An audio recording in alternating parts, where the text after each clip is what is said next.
Since the first months of the full-scale invasion, a significant part of the Russian army's supplies rested on the shoulders of Z volunteers. They bought the occupiers uniforms, thermal imagers, drones and even food. However, after 3.5 years, this system is bursting at the seams. People no longer want to donate money and are tired of the war that, in their opinion, has no end. The independent Russian publication The Insider writes about this. Z activist Natalia from the Bryansk region, who collects donations for the Russian military, describes the situation gloomily. When people ask me how things are in the volunteer movement, I answer, consistently bad. Everyone is very tired. Donations have decreased many times over. According to her, businessmen have also stopped spending money on the Russian army, noting that they have given everything away. They themselves are on the verge of survival. Talk of a truce only deepened the decline. People are confident that the war will soon end, and so they stop transferring money.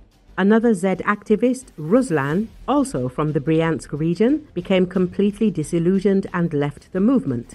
He helped the Russian occupiers with his own money until he found out that the soldiers to whom he transferred almost 100,000 rubles spent them in a bathhouse on booze and women of easy virtue. I felt like the last sucker who was basically just milked, he admitted. After that, the businessman stopped all support for Putin's army. According to him, the attitude of civilians towards the military has changed dramatically. They have become as afraid of them as shelling. In the Kursk and Belgorod regions, people try not to accommodate the military in their homes, avoid contact, and even warn children. If you see our military, cross to the other side of the street. Z volunteer Elena from Kursk admits that she used to actively collect donations, but now her enthusiasm has faded. There are very few donations. People are fed up. If earlier she managed to collect 100,000 rubles a day, now the amounts are in the thousands, and she has to take out a loan for generators herself.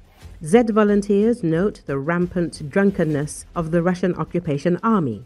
The territories where the Russian armed forces soldiers are located are literally strewn with bottles of vodka and beer.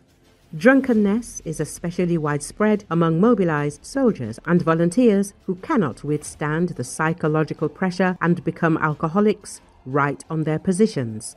This burnout has affected not only civilians but also occupiers themselves, who are increasingly perceived as a threat to the population.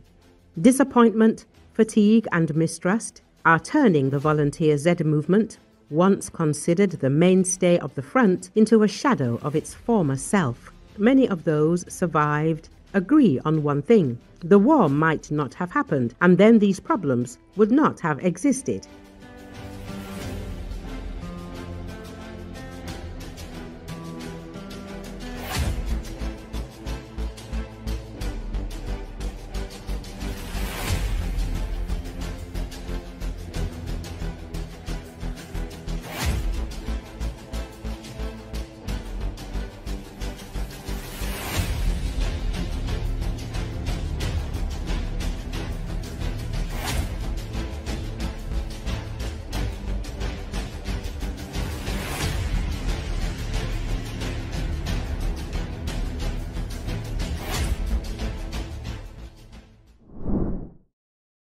President Donald Trump told reporters on Monday that he called with Russian President Vladimir Putin last week after Trump hosted his Ukrainian counterpart along with NATO leaders.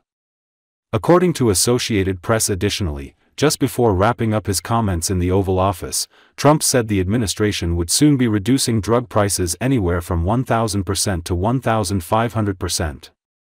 He noted that many other countries pay far less for prescription drugs than people do in the U.S. Trump made a similar promise earlier in August. Drug prices obviously cannot be reduced more than 100%, but experts have told the Associated Press that while the Trump administration has taken steps to lower prescription drug prices, there's no indication costs have dropped such a massive drop. Spoken to Putin since last Monday. Yeah, I have. What is your conversation? Or can you share? Every conversation I have with him is a good conversation, and then unfortunately a bomb is load it up into Kiev or someplace, and then I'd get very angry about it. I think we're going to get the war done. It's tough. I thought that would be, of the 7 that I settled, I thought that would be the easiest of the group. See, you never know what's going to happen. You know, war, strange things happen in war. The fact that he went to Alaska, our country, I think was a big statement that he wants to get it done. That was not easy for him to go to Alaska, you know, for him to come here. But the fact that he showed up on a very successful day, it was a very successful day for other things. Because, you know, we're also talking about missiles, nuclear. We're talking about a lot of different things. We're talking about limiting nuclear weapons. We'll get China into that. We have the most. Russia has the second most, and China has third, but China is way behind, but they'll catch us in 5 years.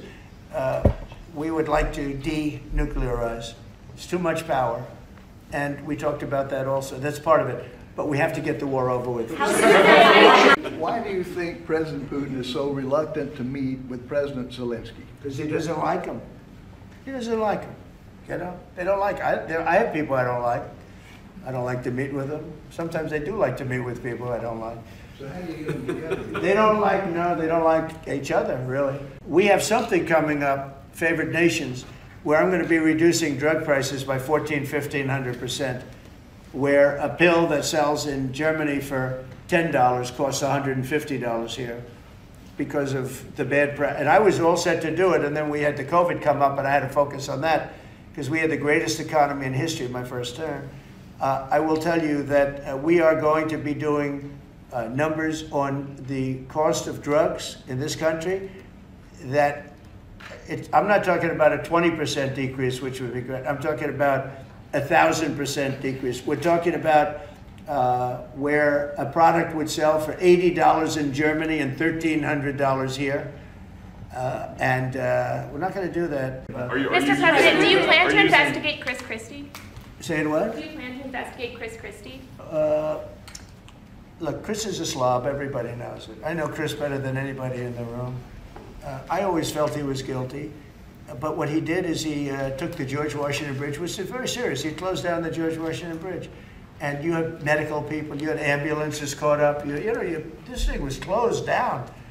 And obviously he knew about it.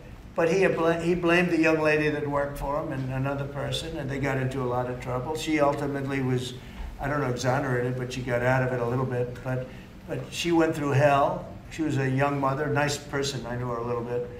And another man went to jail, and Chris got off.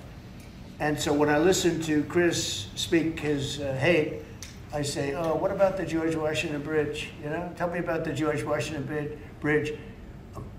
He blamed other people, but he knew all about it. So no, I don't know if they want to look at it. It's not for me. If they want to look at it, they can. You can ask Pam. I think we have other things to do, but I always thought he got away with it.